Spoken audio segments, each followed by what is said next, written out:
Shop smarter with BrainyBuyer.com and support smarter by subscribing. Your click means more unbiased tests, clearer charts, and fewer decision headaches. Alright, so we're comparing two Weber grills today, huh? The Q1000 and the Genesis SPX-435. Big price difference right off the bat. Yeah, the Q1000 is around $229, and the Genesis is a whopping $1,799. So what are we getting extra for all that cash? Well, size is a huge factor. The Q1000 is a compact, portable grill with only 189 square inches of cooking space. Perfect for tailgating, maybe? Exactly.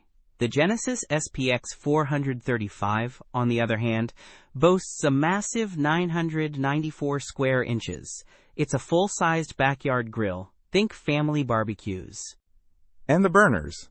The Q1000 has a single stainless steel burner, putting out 8,500 BTUs.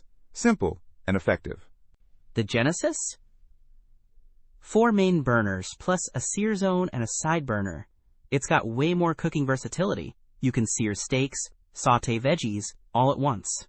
It also has Weber Connect smart technology that informs you of food temperature. Okay, that sounds fancy. So, what about materials? Are they both Weber quality?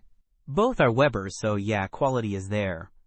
The Q1000 has porcelain enameled cast iron grates and a cast aluminum body. Durable and lightweight. The Genesis is mostly stainless steel, which is super durable and looks great. Portability is a big difference, right? The Q1000 uses disposable propane cylinders.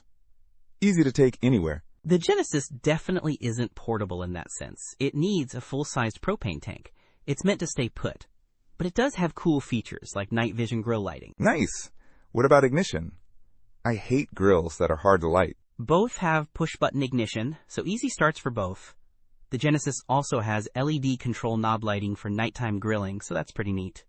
So, basically, the Q1000 is a basic, portable grill for small cookouts, and the Genesis is a feature-packed, high-performance grill for serious grillers, and large gatherings. Precisely.